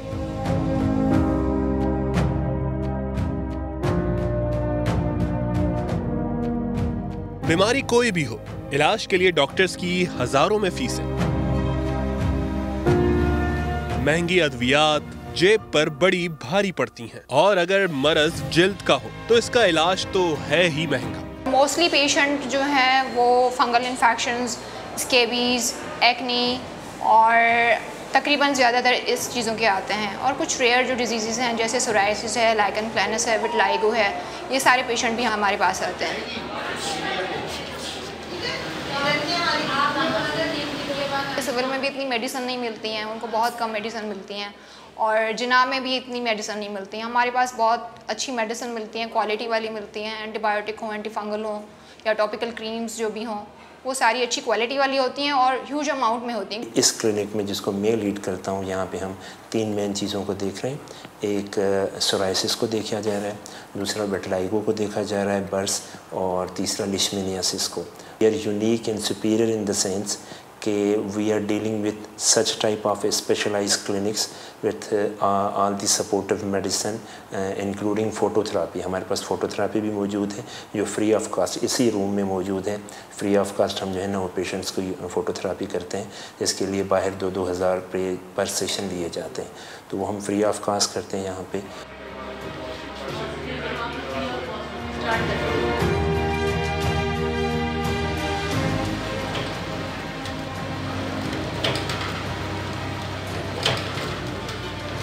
हमारे यहाँ का मरहम जो है वो बहुत मशहूर है। अभी आपने देखा होगा कि मशीन मेड वो पुराने फार्मूलाज हैं कुछ जो जिनके तहत वो मरहम बनता है, और वो उसकी पैकिंग भी उसी तरह से होती है, और वो जितना बनता है उतना वो सेम डे पे जो है वो ख़त्म हो जाता है, फिर अगले दिन नया बनता है। तो उसमें हमारे जो है वो पेट्रोलियम जेली में डिफरेंट फार्मूलाज मिला के और यहाँ का मरहम बनाते हैं, जो यहाँ की खुसूसियत है। रश यहाँ मामूल की बात है। सुबह 9 बजे से 1:30 बजे तक डॉक्टर्स मरीजों का मुआयना करते हैं।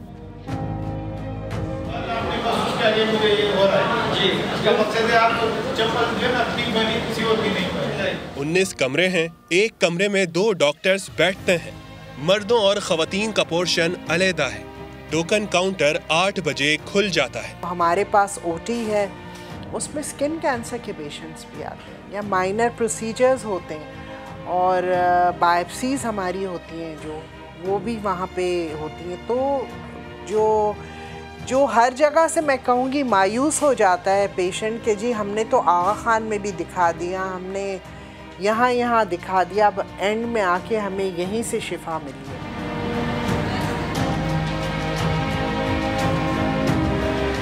ये 50 बेड अस्पताल है। यौमिया 3 से 4 हज़ार मरीज यहाँ का रुख करते हैं, जबकि सालाना 7 से 8 लाख मरीज देखे जाते हैं। 65 डॉक्टर्स हैं, जिनमें 14 कंसल्टेंट्स और 4 FCPS डॉक्टर्स हैं जो तमाम डॉक्टर्स को सुपरवाइज करते हैं। इसके अलावा 65 अफराद पर मुश्तमिल पैरामेडिक्स स्टाफ भी है। सालाना 8 लाख मरीजों में 3 लाख से ज़ायद फंगस इन्फेक्शन के मरीज होते हैं। मरीजों के चेकअप के साथ टेस्ट की जरूरत हो तो अस्पताल में लैब भी है, सर्जरी की जरूरत हो तो ऑपरेशन थिएटर भी है। कोविड का जो टाइम पिछले साल गुजारा है उसमें तकरीबन 380 के करीब हमने मरीज़ किए हैं पिछले साल, और अभी तक इन पहले 6 महीनों में तकरीबन हम 140 के लगभग मरीज़ अभी ऑपरेट कर चुके हैं।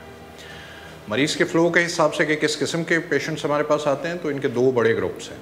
एक ग्रुप वो है कि जिसमें, क्योंकि हमारा हॉस्पिटल बेसिकली डर्मेटोलॉजी का हॉस्पिटल है, स्किन से रिलेटेड, तो इसमें जो हमारे डर्मेटोलॉजिस्ट को किसी चीज़ में बायोप्सी की ज़रूरत होती है या अपना डायग्नोसिस कंफर्म करने के लिए उनको बायोप्सी की नीड होती है, असिस्टेंस की, तो वो पेशेंट हमें रेफ़र करते हैं, तो हम उसमें उनको इंसिजनल या एक्सिजनल बायोप्सी करके देते हैं। दूसरा ग्रुप जो है वो ऐसे पेशेंट्स पर है जिनको के सर्जिकल इश्यूज़ होते हैं, जो कि लोकल सर्जरी के थ्रू हम रिजॉल्व कर सकते हैं। सीनियर और जूनियर डॉक्टर्स का कॉम्बिनेशन है। हमारी कुछ जो है वो डिप्लोमाज स्टार्ट हो चुके हैं यहाँ पर, डॉक्टर्स यहाँ पर जो हैं वो D-Derm कर रहे हैं, MCPS का भी स्टार्ट होने वाला है हमारा, और इसके अलावा यहाँ पर हमारे सेमिनार्स होते हैं, वर्कशॉप्स होती हैं। हमेशा एक जूनियर सीनियर के साथ होता है, तो हमेशा उसको सीखने का मौका तो मिलता ही है। उसको जो भी डाउट होता है उसका वो सीनियर डाउट निकाल देता है, तो वो चीज़ उसके लिए तो बहुत, जो भी न्यू फ्रेश आ रहे हैं तो उनके लिए तो बहुत फ़ायदेमंद है। और पेशेंट्स इतने ज़्यादा अच्छे आते हैं, इतने अच्छे केसेस आते हैं कि आपको यहाँ पे बहुत अच्छा सीखने का मिलता है।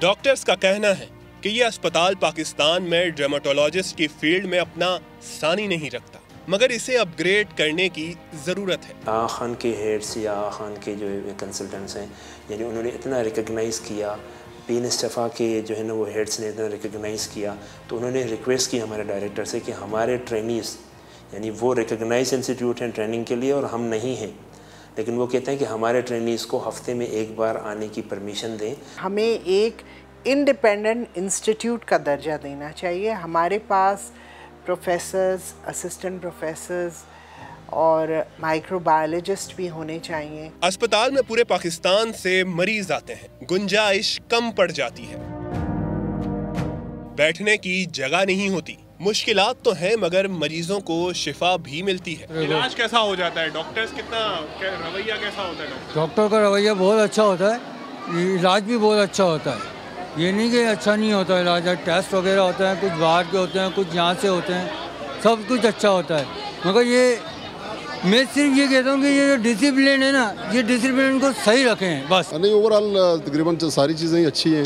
डॉक्टरों को पर्ची वर्ची तो जल्दी मिल गई है, बस थोड़ा सा इस पे रश है, दवाई लेने में थोड़ा सा रश है, बाकी तो ओवरऑल ठीक है माशाल्लाह। जमजमा का रैशी हूँ, जमजमा पे काफ़ी नामी ग्रामी जो डॉक्टर हैं वहाँ गया हूँ, लेकिन वहाँ से भी इलाज इसका बेहतरी नहीं हुई, लेकिन यहाँ आके ये काफ़ी बेहतर हुआ माशाल्लाह। इनकी जो यहाँ से मेडिसन देते हैं, ये मेडिसन काफ़ी बेहतर है माशाल्लाह। मेरे हस्बैंड को एलर्जी हो गई है, काफ़ी ख़तरनाक एलर्जी इस तरीके से कि वो थी, लेकिन बेहतर है कि अल्लाह का शुक्र है काफ़ी फ़ायदा हुआ है यहाँ से, तो इस वजह से मुझे दोबारा आना पड़ रहा है।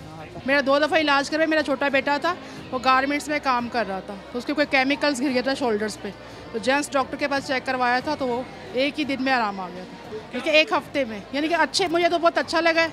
ये हॉस्पिटल रश तो होता है, स्ट्रगल भी बहुत करनी पड़ती है, लेकिन ये है कि इलाज अच्छा होता है। इलाज और सहूलियात को लेकर सरकारी अस्पतालों के बारे में शहरियों के तजुर्बात कुछ अच्छे नहीं होते, मगर यहाँ सूरत हाल मुख्तलिफ है। गो कि सब कुछ मिसाली नहीं, मगर इलाज के लिए शहरियों का ये रश उनका अस्पताल पर एतमाद का इजहार है। कैमरामैन ज़ीशान अली के साथ शायान सलीम, सामा, कराची।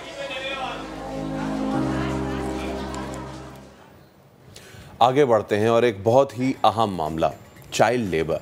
बच्चों से मजदूरी करवाने के बजाय उन्हें तालीम दिलवाएं। इंसदादे चाइल्ड लेबर का आलमी दिन था कल और इस मुनासबत से लाहौर में तकरीब सजाई गई। मुकर्रिरीन कहते हैं कि पंजाब में बच्चों के हुकूक के तहफ़्फ़ुज़ के क़वानीन लागू नहीं किए जा सके, जिससे सूबे भर में चाइल्ड लेबर में इजाफा हो रहा है। मोहम्मद अली की रिपोर्ट आपको दिखाते हैं, फिर इस पर बात करेंगे।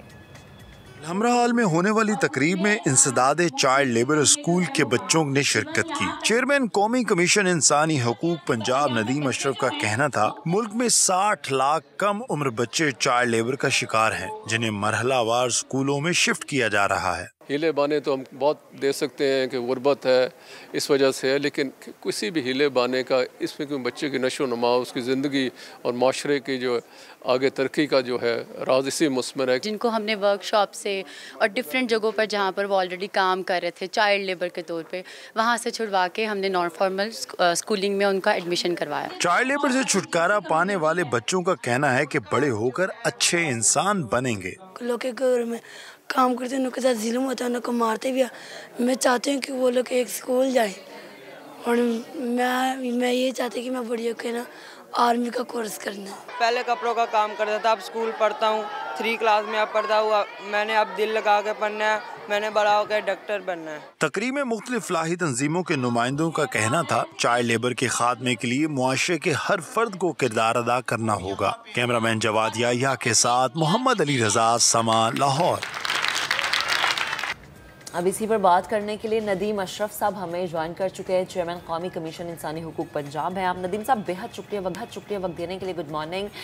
60 लाख से ज़ायद बच्चे इस वक्त काम कर रहे हैं। चाइल्ड लेबर के बारे में जब हम बात करते हैं तो हम कहते हैं कि फ़ौरन से पकड़ के अंदर कर देना चाहिए इन लोगों को जो बच्चों से काम करवाते हैं। क़वानीन मौजूद हैं लेकिन उन पर अमल दरामद नहीं होता। इसका मेन रीज़न आप क्या समझते हैं? जी बहुत शुक्रिया। कौमी कमीशन बराए इंसानी हकूक़ एक ऑटोनमस अदारा है जिसके फ़राइज़ में शामिल है कि जो इंसानी हकूक़ के हवाले से ख्वाह वो आइन में, पाकिस्तान के आइन में, पाकिस्तान के क़वानीन में या आलमी जो कन्वेंशंस हमने रेटिफाई किए हैं उनके हवाले से हमारी प्रोग्रेस भी वो ओवरसी करता है। जो बात आपने की वो बहुत अहम है कि हमारे अपने आइन में जो आर्टिकल 11 है उसमें भी चाइल्ड लेबर की पाबंदी है। इसी तरह आर्टिकल 27 है उसमें भी है। आर्टिकल 25 भी है जिसमें कि ममानियत है और उसमें ये भी 25A में ये है कि हर बच्चा जिसकी उम्र 5 और 16 साल के दरमियान है वो स्कूल में उसको जाना चाहिए और ये स्टेट की ज़िम्मेदारी है कि उसको फ्री और कंपल्सरी एजुकेशन प्रोवाइड करे। जहाँ तक चाइल्ड लेबर का जो है ये 1996 का एक सर्वे हुआ था, चाइल्ड लेबर सर्वे। ये पुराना सर्वे, उसके बाद अब सर्वे कुछ हो रहा है, पंजाब में भी सर्वे हो रहा है, बाकी सूबों में भी। उस सर्वे के मुताबिक 3.3 मिलियन 33 लाख बच्चे चाइल्ड लेबर में इस कबात में मुब्तला थे। अब चाइल्ड लेबर का जो है इतना अहम, अभी अगर आप देखें इस वक्त जो सर्वे उसके मुताबिक पंजाब में सिर्फ 60 लाख से ज़्यादा बच्चे जो हैं वो इस चाइल्ड लेबर में जकड़े हुए हैं और अगर पूरा मजमूई पाकिस्तान की आप फिगर्स देखें तो 1 करोड़ से ज़ायद बच्चे हैं जो चाइल्ड लेबर की वजह से बच्चों को एक तो तालीम नहीं मिलती, उसके बाद उनकी जो साइकोलॉजिकल फ़िज़िकल नशो नमा में बहुत सी चीज़ें ऐसी आती हैं जो आगे चलकर उनको फ़ाल शहरी नहीं बनने देती। क़वानीन मौजूद हैं जिस तरह। डॉक्टर साहब एक चीज़ मैं आपसे ज़रूर यहाँ पे पूछना चाहूँगा, एक तुमने ज़रूर चाइल्ड लेबर की बात की है, उसका एक और पहले मुतशद्दिद चाइल्ड लेबर, और ये सबसे वर्स्ट फॉर्म है कि वो बच्चे उनको मारा पीटा भी जाता है और जो भट्टे पे ख़ास तौर पे पंजाब में जिस तरीके से इनसे कार्रवाई और सलूक किया जाता है, कईयों की तो ये भी आता है कि किडनीज़ वगैरह भी निकाल दी जाती हैं। इस हवाले से वहाँ पे क्या काम हो रहा है? जी इसमें आपने बहुत एक अहम किया है, इसको हम हैज़र्डस लेबर कहते हैं और इसका एक कन्वेंशन आई और लोग जो पाकिस्तान ने भी रेटिफाई किया है, 182 कन्वेंशन है, जिसके तहत किसी भी बच्चे को जो इवन 15 साल से ज़ायद भी हो उसको आपने हैज़र्डस लेबर में नहीं लाना, कोई इस किस्म का जिसके उसको फ़िज़िकल हार्म का, अब्यूज़ का ख़तरा हो। इस हवाले से पंजाब में जो है उन्होंने लेबर डिपार्टमेंट को ये फरीज़ा है कि वो चेक करें, ब्रिक किल्न वर्कर्स का जो एक्ट है उसके मुताबिक भी उनको चेक करना है, उनको चालान देना है, जो डिलिक्वेंट्स हैं उनके खिलाफ एक्शन होना चाहिए। लेकिन फील्ड में हम देखते हैं कि वो एक्शन नहीं हो रहा जितना होना चाहिए, जिसकी वजह से जो ये चाइल्ड लेबर है इसका जो मेनस है, ये कबात है, ये कम होने के बाद की बजाय वो बढ़ रही है। सो ज़रूरत ये है कि बहुत फोकस हो सूबाई हुकूमतों का कि आप इसको ना सिर्फ सर्वे टीम्स हों बल्कि आगे उसको हतमी शक्ल जो डिलिक्वेंट्स हैं जो ये ऑफेंस कर रहे हैं उनके ख़िलाफ़ हतमी कार्रवाई भी हो और उनको सज़ाएँ भी हों, जिसमें देखने में ये आ रहा है कि उसमें काफ़ी अभी कमी है। नदीम साहब, वही बात है ना कि आपने कहा बहुत ज़्यादा फोकस की ज़रूरत है, लेकिन मसला ये कि फ़ोकस हम करते नहीं हैं। हमने भी रिपोर्ट भी दिखाई जिसमें शायद कुछ बहाने ही हो जाते हैं जी कि गुर्बत है उसकी वजह से हम अपने बच्चों को बाहर निकाल देते हैं।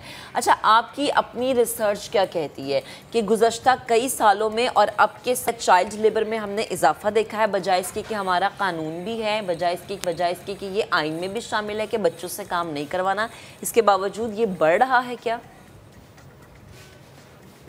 जी, इसमें जो आपने कहा कि इसको कम होने की बजाय आबादी के में इजाफा भी हुआ है और उसकी वजह से चाइल्ड लेबर का, जिस तरह मैंने कहा 1996 में 33 लाख बच्चे थे जो उस वक्त फरे हुआ, तो अब जो तखमीना लगाया जा रहा है पूरे पाकिस्तान में तो 1 करोड़ से ज़ायद बच्चे जो हैं चाइल्ड लेबर का शिकार है।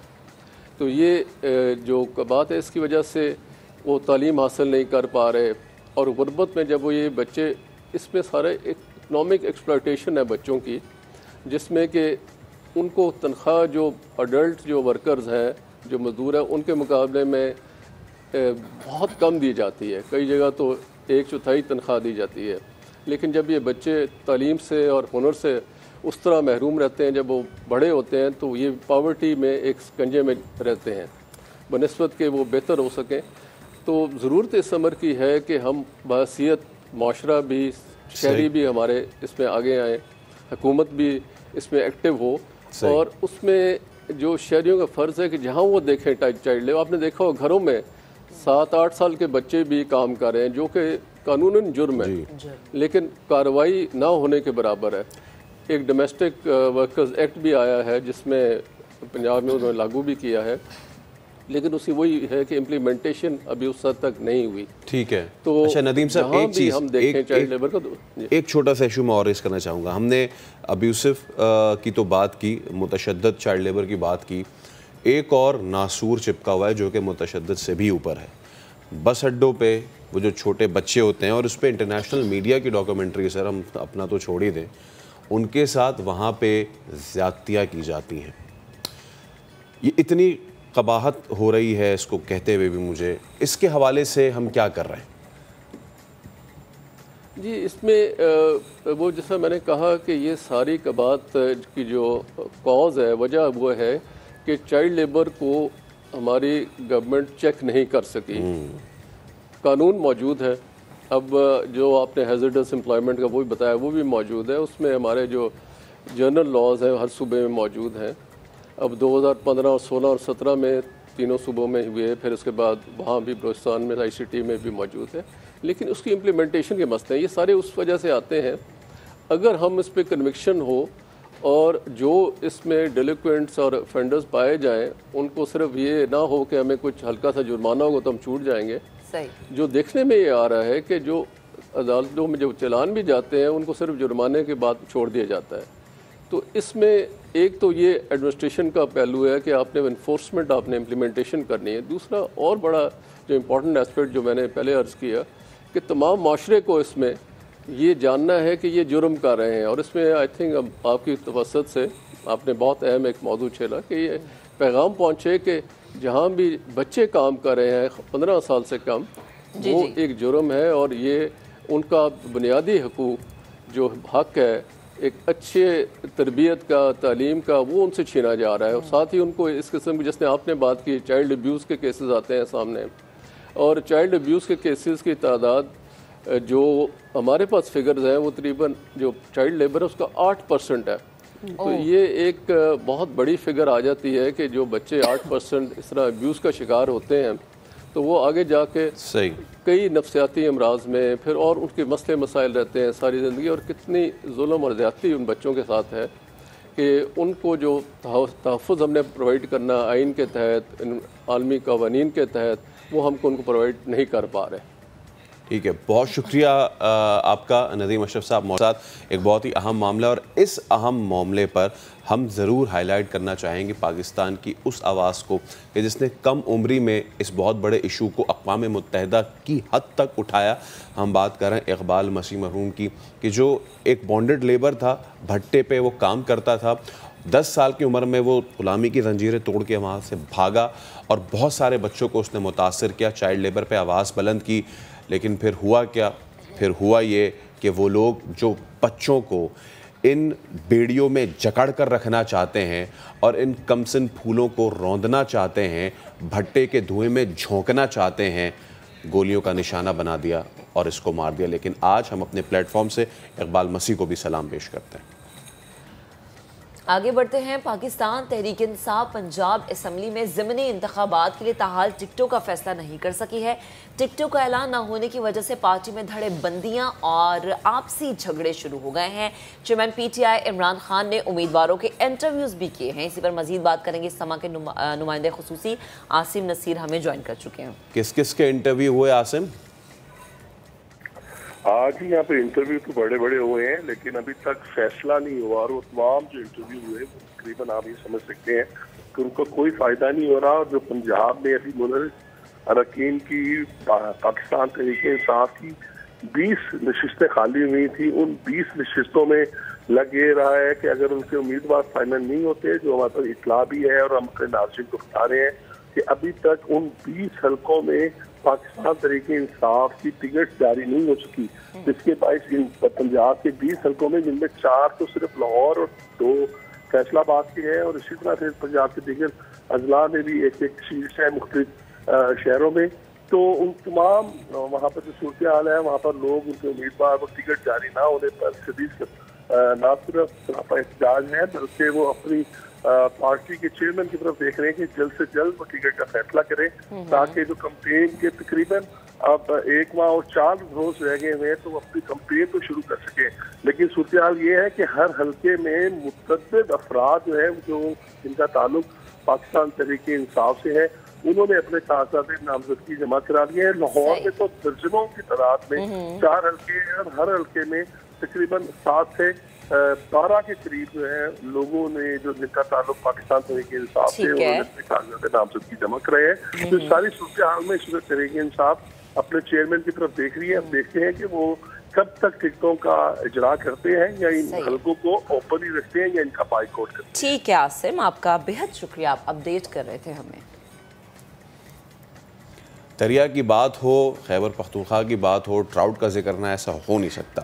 और दरिया कुनहार से रॉड के ज़रिए नायाब ब्राउन ट्राउट पकड़ने की पाबंदी ख़त्म कर दी गई है। मैं जा रहा हूँ मोहम्मद फ़हीम की। अभी मोहम्मद फ़हीम की रिपोर्ट दिखाते हैं, जब फैसल जाएंगे फिर फैसल की रिपोर्ट दिखाएंगे। दरियाए कुनहार में पाई जाने वाली नायाब जर्मन ब्राउन ट्राउट मछली के शिकार की मशरूत इजाज़त दे दी गई।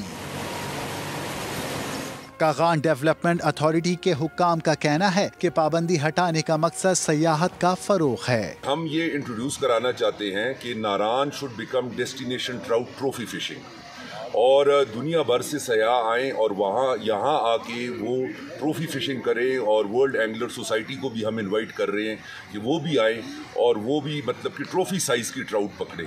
दरियाए कन्हार में ट्राउट मछली को महदूद तादाद में रॉड की मदद से पकड़ने की इजाज़त होगी। तो फैमिली की एक एक्टिविटी है, बिकॉज जिस तरह आप सब जो जानते हैं, कहीं पे भी फैमिलीज जाती हैं तो खाते पीते हैं, कॉफ़ी पीते हैं, चिप्स खा के पकौड़े खा के सो जाते हैं। This is a real healthy activity. नस्ल कुशी रोकने के लिए 2 साल कबल ट्राउट मछली के शिकार पर पाबंदी आयद की गई थी, जबकि कागान डेवलपमेंट अथॉरिटी के सख्त इकदामात से इसकी अफजाइश नस्ल में इजाफा भी हुआ। मोहम्मद फ़हीम, समा, मानसहरा। चलें अभी एक ब्रेक लेते हैं। ब्रेक से जब वापस आएंगे तो कद से बड़े कान सिम्बा पाकिस्तानी, यही है ना, सिम्बा पाकिस्तानी से आपकी मुलाकात करवाएंगे ब्रेक के बाद।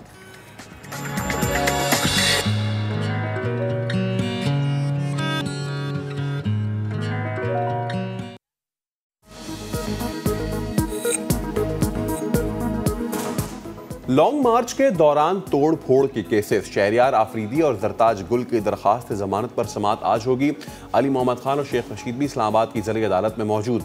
आपको मायूस नहीं करेंगे, तमाम मुल्ज़िमान को शामिल तशफीश करवा लें, जज की PTI वकील बाबा रावान को हिदायत।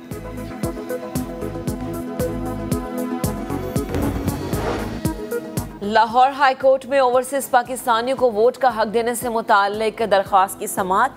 अदालत ने वफाकी हुकूमत और इलेक्शन कमीशन से कल जवाब तलब कर लिया।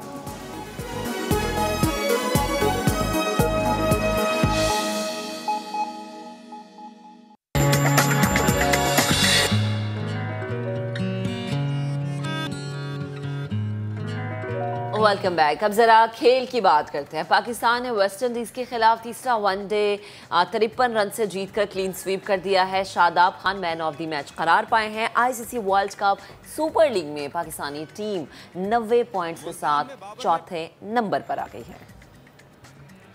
इसी पर बात करने के लिए अब्दुल माजिद भट्टी सीनियर स्पोर्ट्स एनालिस्ट हमारे साथ मौजूद हैं। भट्टी साहब, बेहद शुक्रिया वक्त देने के लिए। Good morning.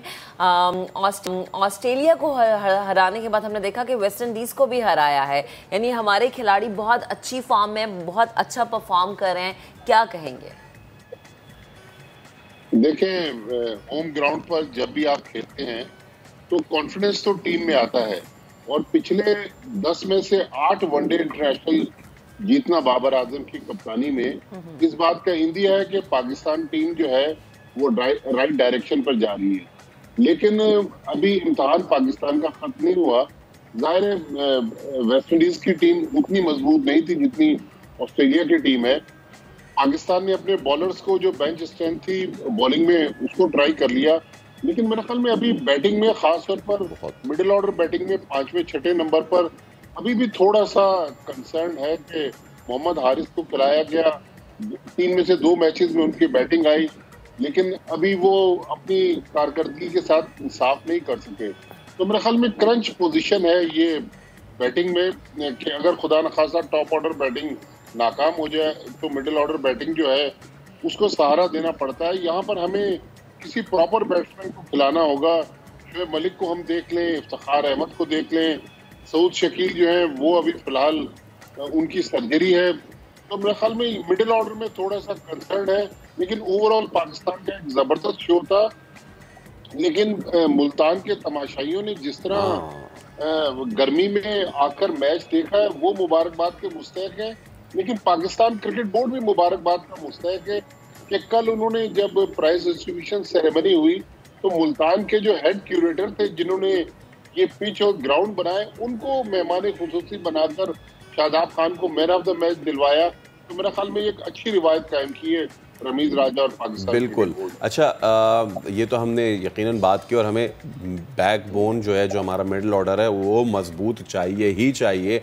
लेकिन few words for Shadab. Shadab काफ़ी अरसे से ऑफ कलर थे, लेकिन फिर उन्होंने जिस तरीके से कल बॉलिंग में तो उन्होंने शानदार परफॉर्मेंस की, लेकिन अगर वो रन्स ना करते तो वो खुद आके विकेट भी ना ले पाते। तो शादाब की इस रीबर्थ को आप कैसा देखते हैं एज एन ऑलराउंडर? फैसल, कोई भी प्लेयर जब इंजरी के बाद आता है तो उसके लिए टीम में दोबारा जगह बनाना और फिर परफॉर्मेंस देना एक मुश्किल काम होता है। शादाब खान काफ़ी अरसे से PSL के दौरान ही इंजरी का शिकार हुए थे, लेकिन उसके बाद से वो जो पिछली ऑस्ट्रेलिया की सीरीज थी वो भी नहीं खेल सके। लेकिन अब हमने देखा कि शादाब खान चूँकि पाकिस्तान के वाइट बॉल के वाइस कप्तान भी हैं, तो उन्होंने फ्रंट से लीड किया। बॉलिंग में पिछले 2 मैचों में उन्होंने अच्छी परफॉर्मेंस दी। कल जब बैटिंग में टीम मुश्किल में थी तो उन्होंने क्रंच मोमेंट पर आकर, वही जो मैं मिडिल ऑर्डर की बात कर रहा था, 80 समथिंग उन्होंने रन्स बनाए। तो मेरे ख्याल में शादाब खान का फॉर्म में आना, परफॉर्म करना, ये भी एक पाकिस्तान क्रिकेट के लिए अच्छा साइन है कि हमारे जो सीनियर प्लेयर्स हैं वो रिस्पॉन्सिबिलिटी ले रहे हैं। आप देखिए कि तीनों मैचों में 3 मुख्तलिफ हमें मैच विनर्स नजर आए। तो ये किसी भी बड़ी टीम के लिए अच्छी चीज होता है कि उनके जो मेन प्लेयर्स हैं वो जिम्मेदारी लेते हैं और मैचेस को फिनिश करते हैं। लेट्स टॉक अबाउट बॉलिंग भट्टी भाई, क्योंकि कल हमने देखा कि बॉलिंग में जो आपने कहा ना बेंच स्ट्रेंथ टेस्ट हो रही है और वो अच्छी हो रही है। मुझे बताइए कि धानी और वसीम, ये दोनों खासतौर पे धानी का तो हमने देखा परचेस बड़ा अच्छा था, बाउंस बड़ा ज़बरदस्त आ रहा था। और वसीम की भी मैं चाहूँगा कि ज़रा थोड़ा सा कथासिस करें, व्हाट मेक्स हिम डिफरेंट, कि वो बीच में आके, इनिंग्स के बीच में आके अगर कोई प्लेयर को आउट कर रहा है तो फिर वो एक बड़ा तगड़ा बॉलर है सर। देखिए, वसीम की अगर फैसल सक्सेस स्टोरी आप सुने ना, तो ये वजीरिस्तान से इसका ताल्लुक है, पढ़ने के लिए पेशावर आया था और यहाँ उसने एकेडमी ज्वाइन करी और आज देखें पाकिस्तान टीम का मेन बॉलर है। दोनों मैचेस में, पिछले मैच में पहले स्पेल में उसने 30 रन दिए, कोई विकेट नहीं ली, लेकिन सेकंड स्पेल में उसने 3 आउट किए। कल भी आप देखें मोहम्मद वसीम ने बहुत अच्छी बॉलिंग की। मेरे ख्याल में बेंच स्ट्रेंथ हमारी जो बॉलिंग में थी, खासतौर पर फास्ट बॉलिंग में, वो तो हमने अपनी टेस्ट कर ली। खासतौर पर हमने कल देखे शाहीन आफरीदी को रेस्ट दिया, कल हमने हारिस रऊफ को रेस्ट दिया। मेरे ख्याल में यही सिचुएशन हमें बैटिंग में भी करने की जरूरत थी कि अभी हमारे पास बैटिंग का जितना बोझ है वो उठाया हुआ है बाबर आजम ने और इमामुल हक ने, या कल शादाब खान ने रन्स कर दिए। मोहम्मद रिजवान की परफॉर्मेंस भी अभी ऊंच नीच का शिकार है। तो मेरे ख्याल में बैटिंग को टेस्ट करने की जरूरत है, लेकिन ऑस्ट्रेलियन बॉलिंग कोच जो आए शॉन टेट, उनके आने के बाद आप देखें कि पाकिस्तान की बॉलिंग काफी बेहतर नजर आ रही है और जो एक प्रोफेशनल बॉलर जिस तरह हिट करते हैं डेक को, उस तरह पाकिस्तान के फास्ट बॉलर्स हिट कर रहे थे। ठीक है भट्टी साहब, बेहद शुक्रिया, गुफ्तगू कर रहे थे। तो जनाब, क्रिकेट में जब कामयाबी मिलती है ना तो एक एक्स्ट्रा अलग सी ही खुशी होती है, क्योंकि हम हमेशा ये कहते हैं ना फैसल कि हमारे प्लेयर्स इतना अच्छा परफॉर्म कर रहे हैं, ये है वो है, लेकिन आज माशाल्लाह से आपने एक्स्ट्रा खुशी की बात की। नहीं, वो आप मेरी बात नहीं ना समझ रहे। वो मैंने याद है आपको मैच शुरू होने से पहले कहा था कि हम 3-0 से क्या बिल्कुल वो अरे वो क्या बात है, एक्सपेक्ट कर दिया आपने। तो जरा ये एक्सपेक्ट करें कि अब अगला गेस्ट कौन आएगा। सिम्बा पाकिस्तानी, ब्रेक के बाद स्टे विद अस।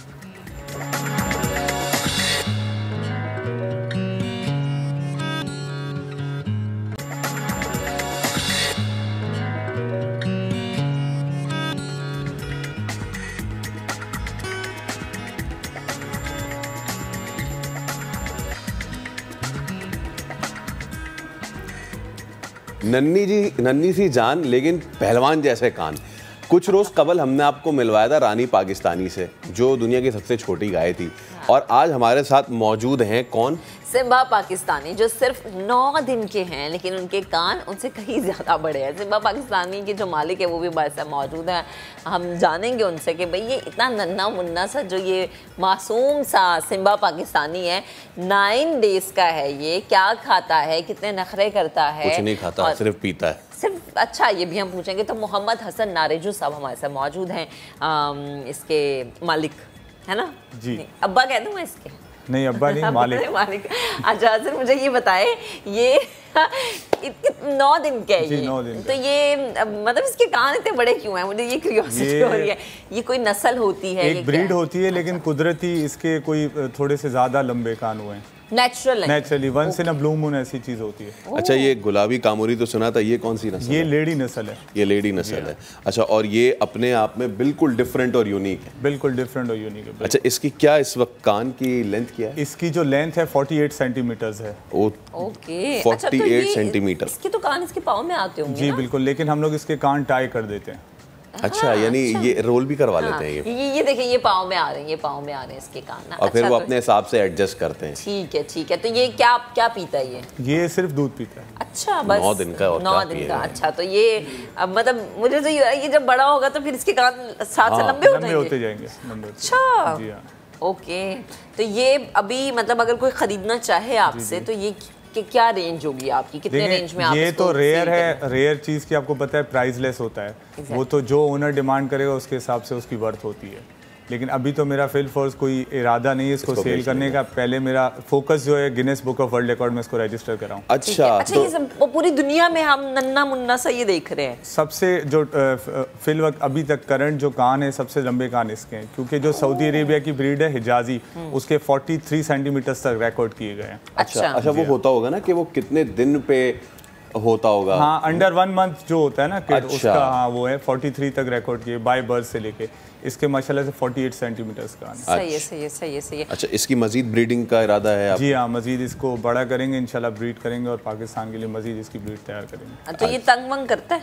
बिल्कुल तंग नहीं लग रहा है। नहीं, ऐसे होता है ना, ऐसे कि 9 दिन के बच्चे तंग करते हैं। मेरा तो बच्चा जब 9 दिन का था बहुत ही तंग करता था, ये 9 दिन का तंग करता है? नहीं, तंग नहीं करता बिल्कुल। तो ये क्या मतलब, इसको होता है ना जब आप जानवर पालते तो नखरे भी फिर आप उठाते, तो इसके कोई नखरे वखरे? नखरे वगैरह नहीं, हमने इसको खुद ही बेड वगैरह दिया हुआ है, बेड पे सोता है ये, और इसका एक केज बनाया हुआ है, स्पेशल केज है, उस केज पे ये होता है। और इसकी सफाई के लिए एक बंदा रखा हुआ है जो डेली इसको कपड़ा मारता है, इसके कान साफ करता है। और तो किस तरह कान किस तरह साफ होते हैं? कपड़े से, नॉर्मल ड्राई क्लोथ से, हाँ, कान और उस पर कपड़ा फेरना, हाथ फेरना और उसके साथ थोड़ा बहुत खेलना। अभी इसको मैं आवाज़ भी देता हूँ तो थोड़ा थोड़ा समझने लगा है, मेरी आवाज़ पे भी थोड़ा थोड़ा पीछे आता है। सिम्बा सिम्बा बोलता हूँ तो पीछे आता है। अच्छा, ठीक है। तो ये मतलब इनकी जो सफाई होती है, ये कोई एक अलग तरीका होता है? नहीं, कोई यूनिक नहीं है, नॉर्मल ड्राई क्लोथ से बस कपड़ा मारना होता है। बस इसको पर्सनल मॉनिटरिंग के लिए बंदा रखा है जो 24 आवर्स को मॉनिटर करता है। हाँ, क्योंकि ज़ाहिरा भी छोटा सा है ना, 9 डेज का है। जी जी। अच्छा, ये नाराजो भाई, ये मुझे बताएं कि जो लेडी नस्ल है ये दूसरी नस्लों से मुख्तलिफ कैसे है? If I am not wrong, कान तो ऑब्वियसली है ही लंबे इसके, लेकिन 9 दिन के बच्चे के पैर भी जो है ना वो थोड़े से मुझे इसके हेल्दी या मोटे से लग इसका रहे हैं। बोन स्ट्रक्चर बेसिकली स्ट्रॉन्ग है। ये जो पेडिग्री वाली ब्रीड होती है ना, जो रियल ब्रीड्स होती है, ओरिजिनल ब्रीड्स, ये बेसिकली सूबा सिंध पाकिस्तान की ब्रीड है। काफ़ी लोग इसमें कंफ्यूज हैं कि वो बोल रहे हैं कि सऊदी अरेबिया की जो हिजाजी ब्रीड है, हमने डाउट है कि आपने वो इंपोर्ट किया। मैंने बोला अगर इंपोर्ट भी मैं करता तो वो 4-5 दिन का बच्चा मैं कैसे इंपोर्ट कर सकता हूं? बिल्कुल।